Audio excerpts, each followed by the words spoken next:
Et les Français qui se positionnaient comme lors du match de la Coupe du Monde. Et M. Clancy les a fait reculer. Ouais, ils sont assez loin, on les voit pas sur l'image. C'est l'arbitre qui les a fait reculer.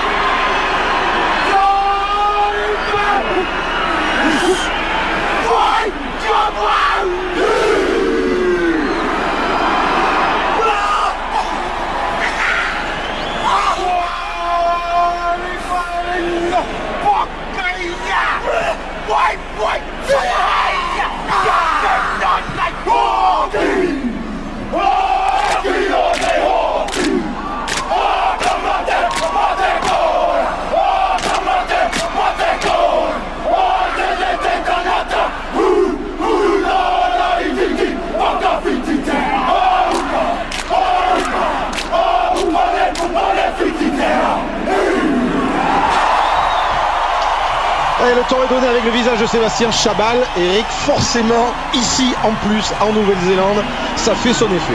Oui, ce défi qui a marqué les Blacks il y a 2 ans.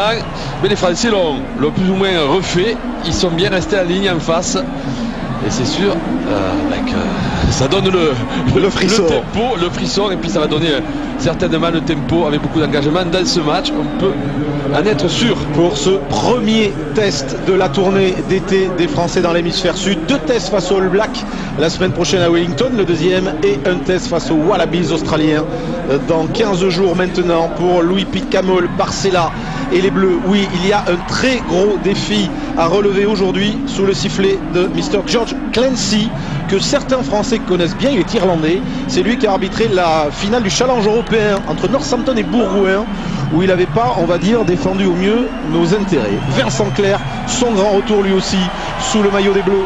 Attention, coup d'envoi de ce premier test. Nouvelle-Zélande, France, frappé par François Trenduc. C'est parti, un long coup d'envoi, capté immédiatement par le talonneur des All Blacks, Andrew Orr. Et le premier coup de sifflet en défaveur des Français, déjà une pénalité. Oui, Français pris, et c'est Cédric Emancé qui a été pris, qui n'est pas resté sur ses appuis, en venant de défendre sur le Néo-Zélandais. Dégagement de Stephen Donald qui va trouver la touche. Le temps pour nous de vous rappeler que nous jouons aujourd'hui avec les nouvelles règles, c'est-à-dire la suppression des anciennes règles, donc le retour du maul, Eric. Voilà, à l'ancienne, c'est-à-dire qu'on n'a plus le droit d'écrouler le maul qui avance, tout simplement. Et en touche, à l'initiative de l'équipe qui a le lancé, il faut le même nombre de joueurs. Voilà.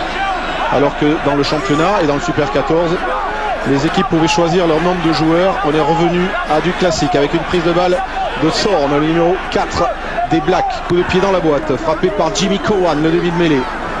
Il va falloir être présent sur les premiers ballons au rebond favorable aux Blacks. Récupération de Reed avec une première charge de Thompson, mis au sol. Libération pour Cowan qui envoie sa 3e ligne au déblaiage. Les Français ont récupéré ce ballon.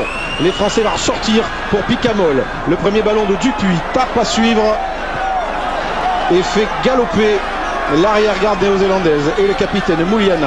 Dégagement de Mouliana, dévissé. Oui, dans un angle très serré. Avec ce ballon bien récupéré par les Français. Je crois que c'est Thierry Deschautoir qui était sur l'impact, qui s'est remis rapidement sur les appuis. Là aussi, il y a des consignes, une nouvelle consigne sur le jeu au sol. C'est-à-dire que le premier défenseur aura le droit de poser les mains sur le ballon à condition qu'il soit sur ses appuis et de lutter, d'essayer de gratter ce ballon. Lancé français, William Servat. Ouedraogo capte ce ballon. Voilà, le fameux molle, ballon porté, qu'on n'a plus le droit d'écrouler, sous peine d'être sanctionné. Et les Français qui progressent dans les 22 des Blacks, les Français qui étaient favorables au retour de cette règle, le maul. Ils n'ont pas eu trop le temps de le travailler, disait Marc Lévomont. Mais sur ce premier maul du match, eh bien, ils avancent dans les 22 néo-zélandais, continuent de progresser.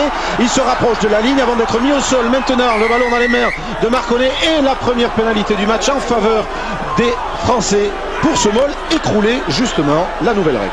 Effectivement, on a vu les Français bien structurés. Alors c'est vrai que historiquement c'est quand même une action que les Français ont toujours bien maîtrisée et aiment par rapport à ces équipes de l'hémisphère sud. Ils se sont bien adaptés. On le revoit. On revoit au ralenti. Ça avance, c'est bien structuré. Effectivement, les Blacks pousse les Français à ils se mettent à la faute. Ça va. On rappelle, il y avait quelques règles expérimentales qui ont été testées dans le top 14, dans le super 14, en fait dans le rugby mondial. Certaines ont été retenues, d'autres ont été enlevées. Et voici la première pénalité pour le nouveau capé de l'équipe de France, le demi-mêlée de Leicester, Julien Dupuis, formé à Périgueux, cette saison au Biarritz Olympique et champion d'Angleterre avec Leicester, finaliste de la Coupe d'Europe aussi. C'est lui le buteur des Bleus aujourd'hui. Ce serait bien de prendre le score d'entrée. Sous la pression du public. Julien Dupuis, un bon coup de pied qui va passer impeccablement entre les perches de Carisbrooke.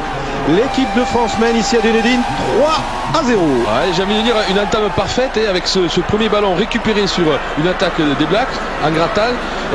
Cette touche bien négociée, ce Moll qui avance, qui pousse les Blacks à la faute. Les Français sont bien rentrés dans leur match. Stephen Donald, le remplaçant de Daniel Carter pour ce renvoi inversé. Capté par Rocco Soko, on est à la barre de deux joueurs français. Ballon pour les Blacks. Sort rapidement pour Cowan avec Donald et la première attaque au large des Néo-Zélandais avec la percussion du troisième ligne centre. Messam, mêlée ouverte. Ça ressort même sens pour Cowan.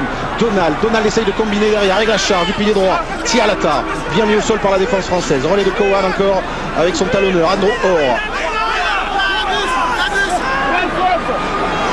Et le ballon qui est encore récupéré. Les Bleus ont encore récupéré la charge de Miloš Luski. Deuxième ballon, deuxième turnover en français, faveur des Français. Et le coup de pied de Trenduk dans une zone désertée par la défense néo-zélandaise. Mouliaina attend que ce ballon, voilà, et le ramène dans son embut. Renvoi au 22. Et le ballon français présent sur les zones de rec. C'est dommage peut-être que ce ballon récupéré, les Français n'aient pas osé le jouer. On le sait, c'est sur son ballon que la défense n'est pas préparée, n'est pas organisée. Attention parce que et on sait que les Blacks quand même qui cherchent on va dire des lancements un peu pour tromper la bonne organisation française. D'ailleurs, oui, il est devant le jeu au pied. Il n'arrive pas à passer la ligne. C'est le deuxième. Il y a eu le renvoi au centre et là le renvoi au 22. Ça va donner une bonne mêlée alors qu'il y a un joueur français qui est touché ici en gros plan. Stephen Donald, l'ouvreur des Chiefs, finaliste du Super 14, qui a la lourde tâche de remplacer Carter, blessé comme vous le savez, qui commente pour les Néo-Zélandaises aujourd'hui. C'est Pascal Papé qui sur un ruck de déblayage, je crois, a pris la foudre sur son épaule. Mathieu Bastaro, numéro 13, son idole s'appelle Tana Umaga. Aujourd'hui il est face à Nounou. Introduction du puits, une bonne mêlée, plein centre, 22 mètres face au poteau pour les Bleus avec une bonne poussée. Le départ de Picamol pour Dupuis. Dupuis avec le petit coup de patte de Médard, c'est pas mal fait. Oui, surtout que ce ballon restait sur le terrain et mettait en position délicate Mouliana. Et les Français qui restent sur le même tempo et qui dominent ce début de match. Qui domine ce début de match avec un lancer pour Andrew Orr, puisque c'est Vincent Clerc qui a poussé du pied ce ballon.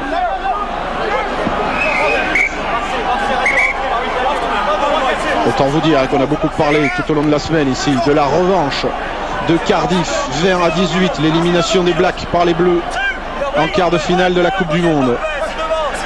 Qui peut contrer? C'est dévié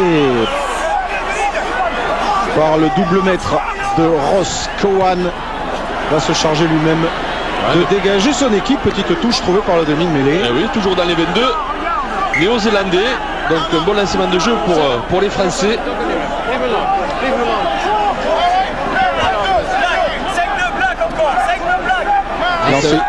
C'est un peu moyen de faire douter quand même cette équipe jeune des Néo-Zélandais comme ça en mettant la main sur le match dans ce début de match. Servat cherche et trouve Fulgence Ouedraogo qui en l'absence d'Harry Nordoki et de Bonner est le patron de la touche française aujourd'hui. Celui qui est chargé d'annoncer. Et encore une fois, un groupé pénétrant qui avance, qui progresse dans les 22 mètres des Blacks. Ils maîtrisent à merveille. Ils vont peut-être perdre le ballon. Les Bleus là, on va sortir pour Julien Dupuis. Qui écarte sur François Trenduk. Trenduk plaqué peut donner à Damien Traille. Et l'attaque française bloquée par la montée défensive violente des Néo-Zélandais. Et ce ballon qui ressort pour Cowan, pressé par Dupuis. Attention à ce ballon qu'ils vont élargir avec Mouliaina qui perce, qui trouve le relais de Reed. Attention à cette attaque des Blacks avec Rocco Soko maintenant. L'accélération, le sprint du Fidjien qui retrouve du soutien intérieur.